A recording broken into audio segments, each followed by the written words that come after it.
เบาขู่บ่ยังมาเยี่ยมยามเลยบ่ช่วงนี้มันแนวใดเออ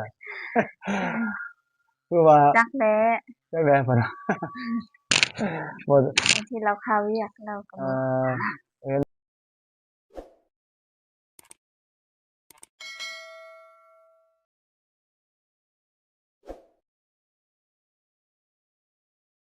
บ่อมึงบัดนี้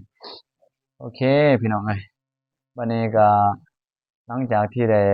อ่าคลิปหรือว่าถ่ายทำคลิปของน้องบองเนาะ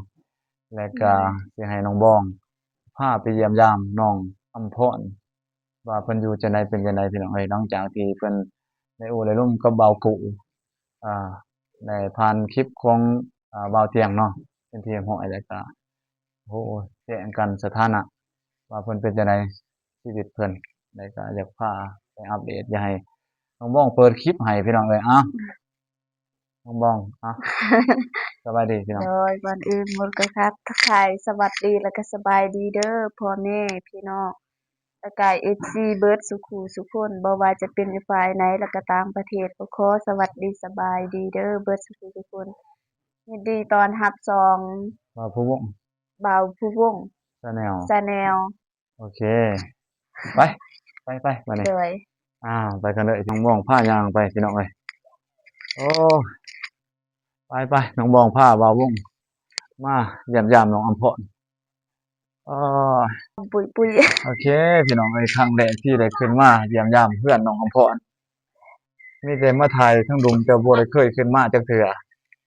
โอ้เฮ็ดหยังกินเนาะทางนั้นเนาะ สบายดีเด้อโอ้คือจังเฮ็ดหยังกินเนาะทางนั้นโอ้ชื่อป้าบ่ตุ้มป้าบ่โอ้น้องบองพามาดินจ้าสบายดีน้องพรนี่น้องพรโอ้ก็จะควนแน่พี่น้องเอ้ยนั่งอยู่นี่ก็ได้น้องพรเอ้ยนี่นั่งอยู่นี่แหละอ่ะทางไหนพุ่นบ่ เปิดเพน้องพรลงเด้อเชิญเขาได้พุ่น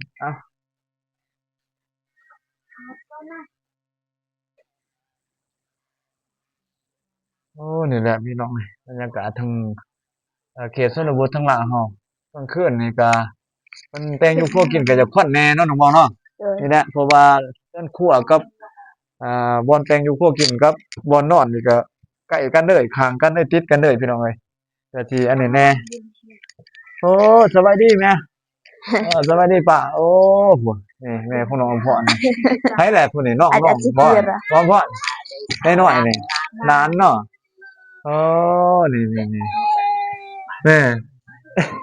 ใจลายเด้เออนี่พี่น้อง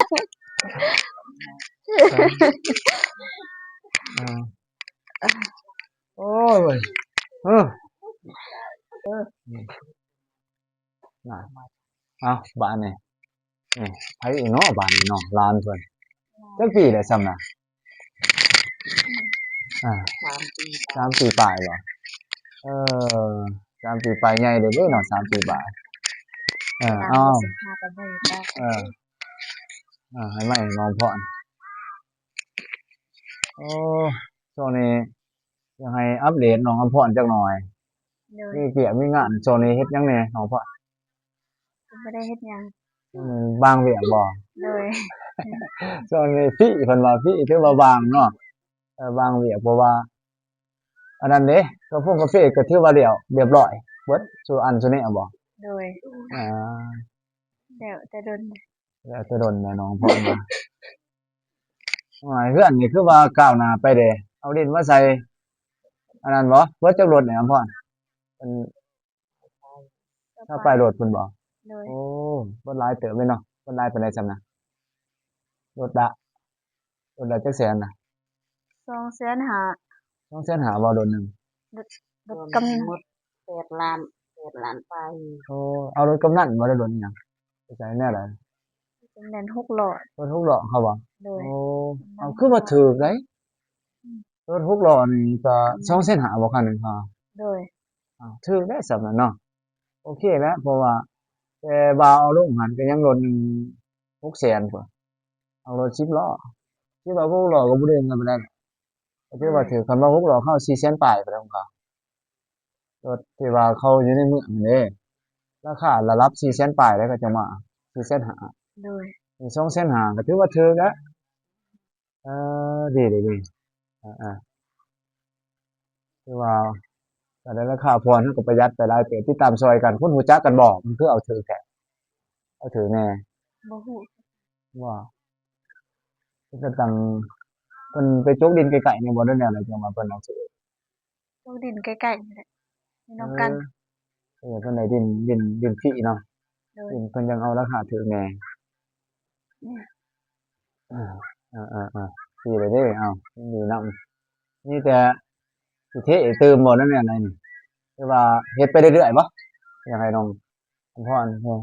มีตามงบเนาะน้องพรเนาะเฮ็ดตามงบนั่นแหละน่าจะยึดสำนั้นแหละก็คือน่าสิเฮ็ดได้น้องโดยอำพรว่าอาเฮ็ดแต่เพิ่นว่าพี่น้องเอ้ยก็มันก็ต้องใช้งบประมาณบ่แม่นธรรมดาก่อนสิได้เฮ็ดเรือนเฮ็ดศาลพี่น้องเอ้ยแต่ว่าน้องอำพรก็งบน้อยก็ค่อยเฮ็ดค่อยขยับขยายไปเนาะน้องอำพรเนาะ โดยช่วงนี้คือว่าบุญบ่าวขู่บ่ยังมาเยี่ยมยามเลยบ่ช่วงนี้มีแนวใดเออคือว่าจักแล้ จักแด๋เพิ่นว่า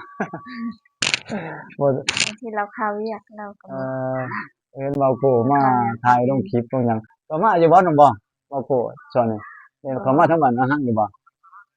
บ่ได้มาคือกันมื้อเนาะนั้น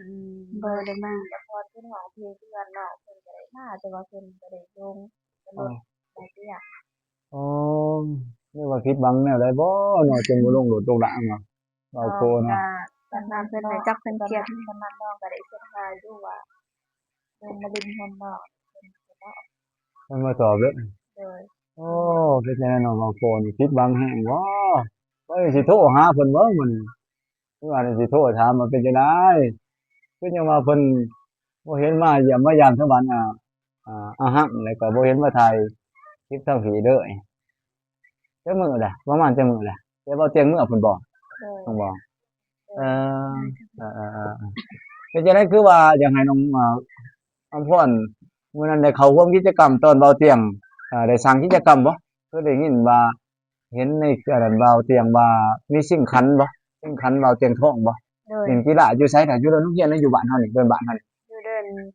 บ้านซุงนี่บ่บ่ทางกวนบ่เดินบ้านให้ดำโอ้เดินบ้านตัวนั้นบ่เดินตลาดเออๆๆเดินตลาดเป็นจั่งใดล่ะผลงานบ้านเต๊บ่นั่นแหละน่ะบ้านเต๊ะไผได้ลงเป็นนักเตะนี่น้องบ้องก็ลงบ่ลงคือกันโอ้เพิ่นว่านักเตะสาวสวยเพิ่นว่าแล้วทีมงานน้องบ้องนี่ก็มีทีมงานอ่าระหว่างบ้านเฮาเองบ่ได้แนวใดจัดอยากให้อ่าน้องอภรกับน้องบ้องเล่าให้ฟังจักหน่อยในการจัดนั่นบ้านเฮาเตะกับบ้านเฮาหรือว่าบ้านเฮาจริง กับบ้านทำลายโอ้ระวังมันนะครับแต่แข่งขันกับบ้านทงหวายแน่นั่นบ่ทำลายบ้านทงหวายบ้านนั้นบ่ทำลายน้องเดิมน้องอันนั้นหั่นบ่น้องสริหั่นบ่โดยบ้านทงหวายของน้องซารีน้องน้องฮาฮานนหันมันเข้อทางทิ่น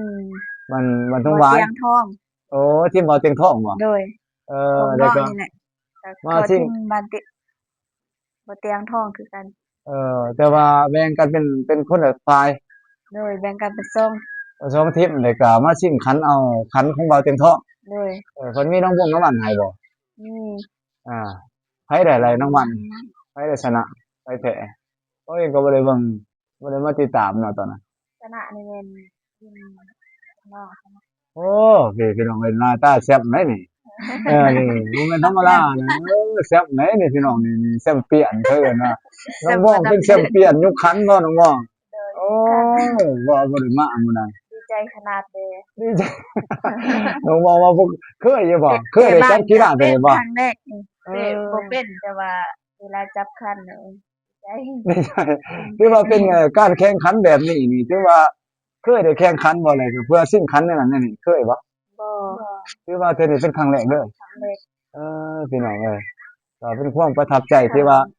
ของพวก หนึ่งแม่นครั้งแรกสองมาเวลาหมู่เขาเตะบ้านก็ย้านเขาเตะใส่หน้า แล้วก็เทศย้านนาแหน่บักปิดโอ้ยหน้าจั่งซี้ปิดหัวเขาบ่ได้เต้นแม่นปานนั้นติน้องบอกอะ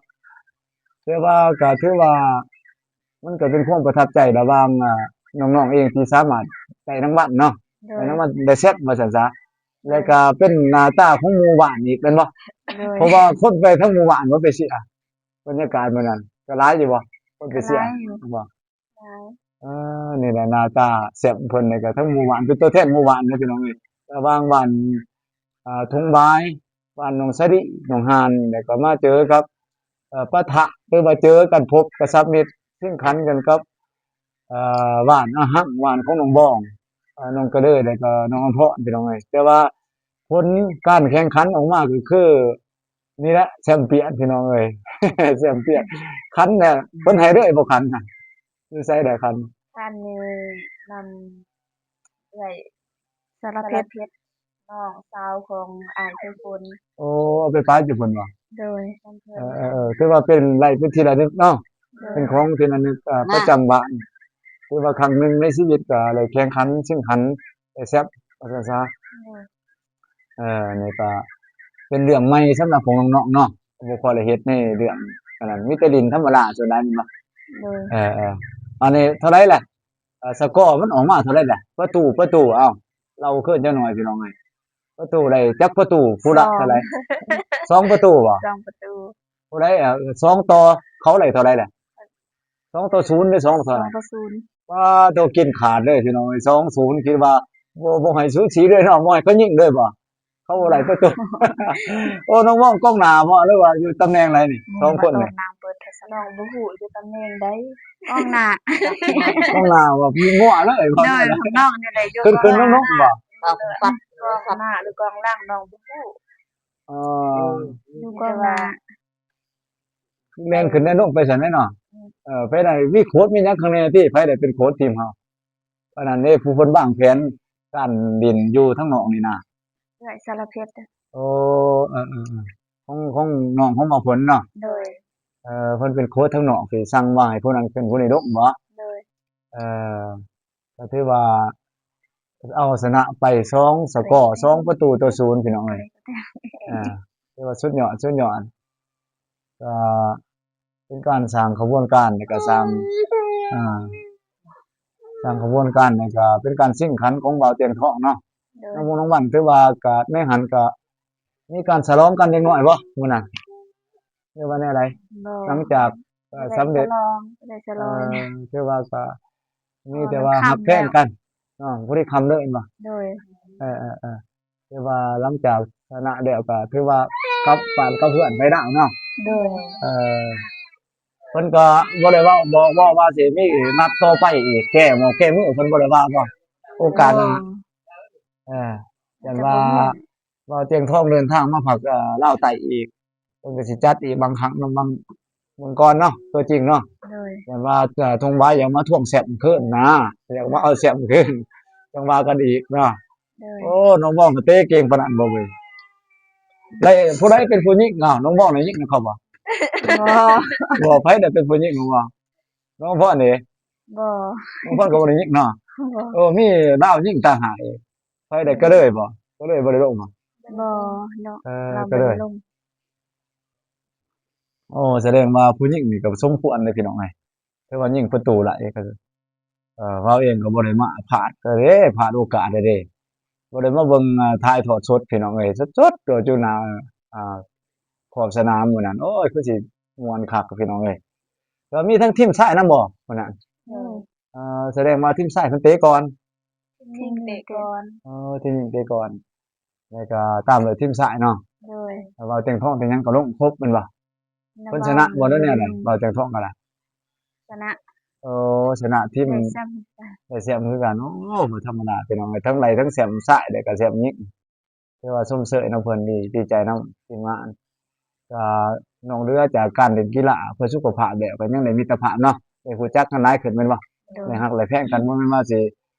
เตะบ้านเพื่อสิเป็นศัตรูกันเนาะเตะบ้านเพื่อสร้างฮักสร้างแพงเป็นพี่เป็นน้องกันพี่น้องเอ้ยเป็นอ้ายเป็นน้องอิหยังก็อ่าได้ฮักได้แพงได้รู้จักกันหลายขึ้นนี่แหละกีฬาสร้างมิตรภาพพี่น้องเอ้ย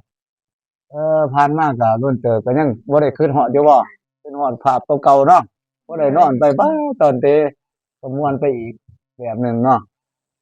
หลังจากเตะแล้วก็เว้านั่งน้องบ้องก็เชียร์เว้าตุนต่อ โดย เสียเบาตุนก็พี่น้องเอ้ยน้องอำพรก็เสียเบาโกต่อแต่ว่ามันตอนจบมันเป็นจังไดบุคือเว้าเพิ่นบ่อยากประทับใจปานใดว่าซั่น โอ้ยเว้า เบาโก้ก็คือว่าอยากนั่นแหละอยากผิดหวังในช่วงนี้พี่น้องเอ้ยบ่เห็นแต่ก่อนเบาโก้ก็ติดต่อหาบ่าวงตลอดเลยบ่วงเพิ่นว่าโทรใส่ไปถ่ายคลิปบ่เพิ่นว่าช่วงนี้มิดเด้อเบาโก้ก็หลายเลยว่าเพิ่นค่าเวียกบ่เราเองก็ครอบครัวบ่สบายก็เลยบ่ได้มาร่วมกันกับเบาโก้โดยแต่ก่อนก็มาตลอดเนาะน้องเบาเนาะโดยมาแต่ว่าช่วงนี้บ่ได้มาก็ขอโทษขออภัยพี่น้อง FC ที่ว่าบ่ได้มาถ่ายคลิปอาให้กับพี่กับน้องได้เบิ่งพี่น้องเอ้ยมื้อนี้ก็ บ่ได้ถือโอกาสให้พามายามน้องบ้องน้องบ้องก็พาให้น้องบ้องพามายามน้องอัมพรกับ FC ที่เพิ่นติดตามในช่องบ่าววงเนาะโดยก็อยากให้บ่าววงมาถ่ายน้องอัมพรได้บ่อยๆนะครับเพิ่นว่าไปถ่ายน้องอัมพรเยอะๆนะครับเพิ่นว่ากับน้องบ้องเยอะๆว่าซั่นเว้าเองก็ได้มาได้เด้อ FC เอ้ยมาถ่ายภาพล่าสุดบรรยากาศของน้องบ้องนี่กับน้องอัมพรที่ให้น้องได้เบิ่งอา น้องว่าก็ดีใจเอ้า น้องอำพรกินข้าวกินน้ำได้บ่ยัง มื้อนี้ยังเนาะน้องฟังบ่ทันได้กินเลยก็น้องบ้องก็บ่ทันได้กินพี่น้องเอ้ยมื้อนี้ก็ได้รับโอกาสน้องบ้องก็เพิ่นก็พาบ่าวมาก็ขอบใจน้องบ้องที่เพิ่นพาบ่าวมาถ่ายคลิปเนาะพามาหาน้องอำพรโดยบ่าวเองก็สิยากแหล้วคันว่าบ่มีน้องน้องบ้องมาเพราะว่าน้องบ้องก็เพิ่นก็ใกล้ชิดกันเนาะโดกับน้องยอำพรก็ฮักแพงกันเป็นน้องอำพรเป็นเอื้อยบ่น้องบ่เป็นรุ่นเอื้อยหรือว่าหมู่กันรุ่นเดียว หมู่กันเป็นเดียวกันโอ้รุ่นเดียวกันพี่น้องเอ้ยนี่น้องเพิ่นก็น้องบองถือว่าเพิ่นก็ฮักแพงกันอยู่ปานใกล้เคียงกันก็อยากเป็นพี่บ้านกันเนาะพี่น้องกันเบิดทีบเนาะโดแม่นยบ่ก็เป็นพี่น้องกันช่วยเหลือกันอยู่เนาะอาๆๆมีหยังอยากอยากลงเติมอีกน้องบ้องกับน้องอำพรก็มาหากันได้เด้อบ่คันช่วงบ่มีเวียกก็เลยมาสนทนาแบบนั่งเล่นโซเลกันเล่นบ่ไม่อ่าแต่ว่ามาโซเล่นเรื่องสารทุกข์สุกดิบเนาะเล็กๆน้อยๆก็มาหากันเรื่อยๆอยู่คันว่าบ่มีเวียก ช่วงไผมีเวียกก็ไปมานั่นแหละเนาะโดยอ้าวอยากให้ก็ขอให้น้องอำพรได้เรือนแล้วไวๆพี่น้องเอ้ยให้น้องอำพรโชคดีมี FC มาสนับสนุนช่วยเหลือแล้วก็คันบ่ได้ก็ให้ถูกเลขซะ6โตวเนาะน้องบอกโดเนาะยน้องบอกก็ให้ถูกเลข6โตวเด้อได้เรือนไวๆได้เรือนอ่าได้นั่นได้นี่อำนวยความสะดวกเพิ่นได้ยินข่าวดีไวๆน้องบอกก็หลายนี่เด้อ้าว อยากถามน้องอัมพรอีกจักหน่อยว่าเพิ่นหลังจากที่ว่าได้เอ่อเปิดเผยสถานะกับระหว่างเว้าผู้ก็โดยอันนั้นอยู่เนาะก็ถือว่าบ่ได้เป็นหยังเนาะมีแต่โดเป็นยอ้ายกันธรรมดาเนาะโดยเป็นพี่ชายแม่นบ่เว้าโดยผู้ในฐานะเป็นพี่ชายเอ่อเพิ่นก็ยังบ่ได้มีหยังหรอกมีแต่ว่าก็ยังไปมาคันว่านี่ก็ยินดีต้อนรับกันอยู่บ่โดยยินดียินดีต้อนรับกันมาถ่ายคลิปแบบธรรมดานี่แหละเนาะ โดยแต่ว่าน้องอำพรก็น่าจะมีคนโน้มแนวเนาะตามในคลิปที่น้องอำพรบอกเขาเองก็เข้าไปส่องอยู่เออลองผิดดูก็ลองผิดดูคือว่าก็เว้าเรื่องความชัดเจนเราเนาะโดยเราก็คันว่าเราบ่ได้คบเราก็เว้าไปโลดแม่นบ่มันก็โดยบ่เป็นการเออก็บ่ให้เพิ่นคิดหยังหลายเนาะเป็นกำลังใจให้เว้าโปะเด้อ FC เอ้ยเว้าโปะคือว่าได้ยินว่าเพิ่นไปถ่ายคลิปหาไผน้องบ้องได้ไปส่องคลิปเว้าโปะอยู่บ่เคยไปเบิ่งอยู่ หาสาวน้อยสาวน้อยแสดงว่า ไปคิดสาวน้อย แสดงว่าน้องบ้องก็ไปจอบคลิปไปส่องคลิปของเบาโกเว้าเองก็รู้จักในคลิปเบาโกว่าสักหน่อยจักคนเท่าไหร่เว้าเองก็บ่ทันรู้รายละเอียดว่าถ้ากำก็กำกอกบ่กำก็ประมาณกำกอกมานั่นก็ไปทางไส้กรอกพุ่นน่ะพี่น้องเอ้ยอันนี้ก็ใกล้เติบแล้วกำกอกโดยไปทางจุฬาพุ่นน่ะพี่น้องเอ้ยโอ้แต่นี่ไปก็20ปลายลักพุ่นเด้20-30ลักคันนับแต่บ้านน้องบ้องไปก็ใกล้เติบพี่น้องเอ้ยก็ยินดีกับพวกFC ที่ว่านี่ก็เบาโก้กับทีมงานเนี่ยสายบุญดาวไต่ก็เฮ็ดบุญเพิ่นก็ไปเที่ยวถ่ายงานเฮ็ดบุญสร้างบุญไปเรื่อยๆเนาะน้องบ้องเนาะโดยมีโอกาสก็ได้ไปแล้วบ่น้องบ้องก็เคยไปเลาะนำเขาบ่ไม่ใช่ไปเลาะแบบงานช่วยเหลือนี่นะแล้วก็ได้ไปบ่ก็ทำงานบ่ก็ทีมงานเดี๋ยวเคยไปบ่ด้วยเออคือไปอันนี้คื คือเจ้าได้ยินข่าวว่าทีมงานอิหยังว่าวตูนสิไปสวรรค์บ่คือได้ยินข่าวๆว่าว่าวพ้นเนาะว่าวเองไปซองคลิปว่าวพ้นปีคือว่าใหม่นี่ในช่วงใดเพิ่นว่าช่วปีงปีใหม่ปีใหม่ลาวหรือปีใหม่สากล ปีใหม่ลาว แม่นบ่ปีใหม่ลาวคือบ่ไวๆเพิ่นว่าคันปีใหม่ลาวยังโดนเด้เนาะปีใหม่ลาวนี่มันก็ต้องก็เดือนมันสี่เดือนหนึ่งนี่แหคันละเดือนหนึงนี่ต้องปีใหม่สากลเออเพราะว่าว่าวสิจับรหัสได้ว่าเพิ่นว่าไวๆนี่นะเพิ่นไวๆนี่ปีใหม่นี่แต่ว่าเพิ่นบ่บอกว่าปีใหม่สากลหรือปีใหม่ลาวเนาะคันคำว่าแม่นบ่ไวๆนี่เดือนมันเดือนหนึ่งน่าสิเป็นเดือนหนึงนี่แหละ2026ว่าทีมงานเพิ่นสิขึ้นไปสวรรค์ไปยามเบาเตียงบ่โดยเว้าเองมีโอกาสก็สิได้ไปนำเพิ่นอยู่บ่พี่น้องเอ้ยคันมีโอกาสก็สิไปเยี่ยมไปยามเป็นจังได๋ท่านนี่สบายดีเบิ่งดูสบายดีบ่สบายดีสบายดีถูกเบิ่งเพิ่นเว้าลาวอะไรอยู่บ่เป็นจังไดเนาะสบายดีเบิ่งดู สบายดีเป็นตาแพงซ้ำนี่อาอ่าก็มีแต่อ้าวบ่มีหยังหลายเว้าเองมื้อนี้ก็มาเยี่ยมยามน้องอำพรได้มาเป็นกำลังใจให้น้องเพิ่นให้สำเร็จเฮ็ดเรือนแบบไวๆแล้วก็เอ่อสำเร็จเรียกงานทุกประการแล้วก็ให้น้องมีสุขภาพแข็งแรง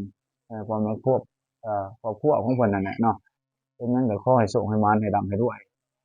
ผมกับน้องบองอ้าวสุดท้ายสุดก็ให้น้องบองแล้วก็น้องอำพรกล่าวขอบมุกขอบใจแล้วก็ฝาก FC ว่าติดตามหน่อยเด้อให้ฮักให้แพงหมู่เบาโกกบ่มากก็ฮักแพงกันคือเก่าหั่นแหละเนาะก็เพิ่นยังสิมาย่างเพิ่นอยู่ดอกแต่ว่าสถานะก็แจ้งๆกันไปฮักแพงคือเก่าฮักแพงคือเก่าถือว่าเป็นอ้ายเป็นน้องก็บ่แม่นบ่ได้ชังกันความหมายว่าโดยยังฮักกันแบบเป็นอ้ายเป็นน้องแล้วก็ไปมาหาสู่กันได้เนาะบ่ได้รังเกียจอิหยังกันมีแต่ว่าโดยตั้งแต่ว่าสถานะมันก็เปลี่ยนแปลงไปเด็กน้อยอะอยากให้น้องพรขอบใจเว้าเบิ่งจักหน่อยหรือว่าน้องบ้องว่าจั่งใดน้องบ้องเป็นกำลังใจให้น้องพรอยากหรือว่าอยากมีเอียงไปหาบ่อาโกจักหน่อยแต่ว่ามันน่ะไปไกลไปบ่ได้เนาะมันก็ต้องได้เบิ่งตามอันนั้นแหละผมว่านี่มันบังคับบ่ได้เนาะน้องบ้องเนาะโดยเรื่องความรักนี่จักซี่ก็สิฮู้แหละ ทุกคนก็สิฮู้ว่ามันต้องขึ้นกับคนสองคนความสมัครใจของน้องเพิ่นนั่นแหละพี่น้องเอ้ยอ้าวมีหยังอยากฝากหยังก็ฝากเอานำสองบ่าวผู้วงให้ฝากFC มาติดตามนี่ก็ให้ฮักให้แพงคือเก่าฮักให้แพงคือเก่าโดนๆฮักมาติดตามคลิปน้องอำพรหลายๆเอา FC มีหลายเด้อ FC น้องอำพรก็ได้โดยจะได้ก็พากันให้กูอืฮักแพงกันคือเก่าหั้นแหละแบบอ้ายแบบน้องได้แล้วก็แล้วก็แบบมาเยี่ยมมายามน้องเนี่ยล่ะถ่ายคลิปก็ได้แบบว่าไอ้น้องกันน่ะได้ๆคือว่ายินดีเสโดยมอเนาะยินดีต้อนรับให้เพิ่นถ่ายคลิปเนาะโดยยินไดีต้อนรับด้มาบ่ได้ มามากายทางนี้ก็มาแวะยามกันได้ว่าซั่นซะโดยยังบ่ได้มีอิหยังดอกมีใจว่าเกลียดชังกันบ่แม่นมีแต่ว่าโดยมันหักบุญวาสนามันบ่ตรงกันเนาะเออโดยเออแล้วแต่บุญอนาคตก็บ่ว่ากันแต่ว่าปัจจุบันนี้ก็แจ้งคือพี่น้องได้เห็นนั่นแหละตามคลิปเนาะบ่แจ้งก็เคลียร์แหละตรงนี้